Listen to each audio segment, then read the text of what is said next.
আসসালামু আলাইকুম। ওয়েলকাম জানাচ্ছি আরও একটি ব্লগ ভিডিও দেখার জন্য। আশা করছি আপনারা সবাই ভালো আছেন। আমরা আলহামদুলিল্লাহ ভালো আছি। আজকে হচ্ছে মহরমের মধ্যে আমি কী রান্না করেছি সেই ভিডিওটা আপনাদের সাথে শেয়ার করছি।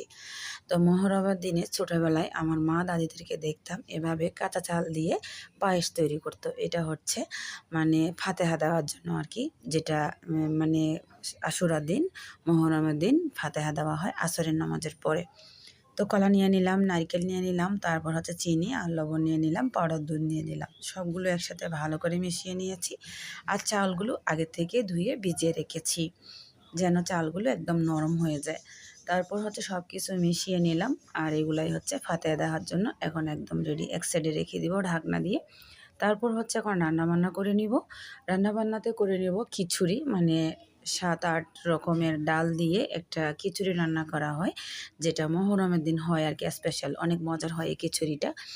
তো এই যে ডালগুলো ভিজিয়ে রাখলাম, ডালগুলো ভিজিয়ে রাখার পরে আমি এদিকে গরুর মাংস আর মুরগিটাকে ভালো করে ধুয়ে নিয়েছি। আজকে হচ্ছে আস্ত মুরগির রোস্ট করব আর কি, যেটা ঝোল দিয়ে করা হয়।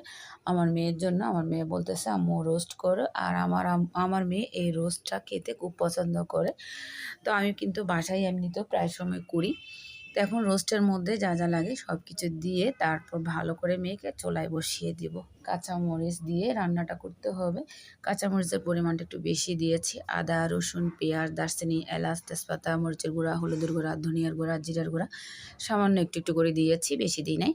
কারণ বেশি দিলে কিন্তু এটা কালারটা চেঞ্জ হয়ে যায়। এটা হলুদ থাকলে তাহলে দেখলে সুন্দর লাগে আর কি। তো এই যে দুরুস্কুরাটা কিন্তু সেদ্ধ হয়ে গেছে। এটা একটু হচ্ছে তেলের মধ্যে ফ্রাই করব, তারপর হচ্ছে এটা আবার সিদ্ধ করে নেব। আর এদিকে হচ্ছে আমি এখন খিচুড়ি রান্না করার জন্য ডালগুলো ভালো করে কষিয়ে নিচ্ছি। তো ডালগুলো আমার কষানো হয়ে গেছে। আমি একে একে এখানে হচ্ছে লবণ, হলুদ, তারপর সামান্য একটু ধনিয়ার গুঁড়া দিয়েছি, সামান্য একটু গরম মশলা দিয়েছি। আজকের খিচুড়িটাও রান্না করতেছি আমি চিনি গুঁড়া চাল দিয়ে। তো এটা হচ্ছে বাসমতি চাল দিয়ে করলে আরও বেশি মজা হয়। তো খিচুড়ির চালটা দিয়ে দিলাম, তারপর হচ্ছে এখানে আস্ত গরম মশলা দিচ্ছি। তারপর খিচুড়িটাকে ভালো করে কষিয়ে নিচ্ছি। তো ভালো করে কষিয়ে নেওয়ার পরে এখন আমি পানি দিয়ে দিলাম, আর উপর থেকে দিয়ে দিব সামান্য একটু ঘি। ঘি দিলে ফ্লেভারটা ভালো আসে, আর খিচুড়িটা খেতেও কিন্তু অনেক মজা লাগে, টেস্ট লাগে আর কি। তো খিচুড়িটা আমার রান্না করা হয়ে গেছে। এখন হচ্ছে কাঁচামরিচ দিয়ে দিলাম ৩-৪টা, তারপর ঢাকনা দিয়ে ঢেকে দমে রেখে দিয়েছি আরও 5 মিনিট। এদিকে তেল চুলায় দিয়েছি, লোহার কড়াই দিয়ে তেলের পরিমাণটা একটু বেশি দিয়েছি, কারণ এই যে দুরুস্কুরাটা কিন্তু মুরগিটা আর কি ডুবো তেলে ভাজতে হবে। তো মুরগিটা আমার ফ্রাই করা হয়ে গেছে। এটা একটু কালারটাও সুন্দর আসছে মাশাল্লাহ।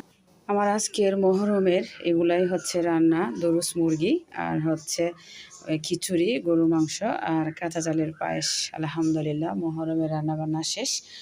তো ভিডিওটা এখানে শেষ করছি। আল্লাহ হাফিজ, আসসালামু আলাইকুম।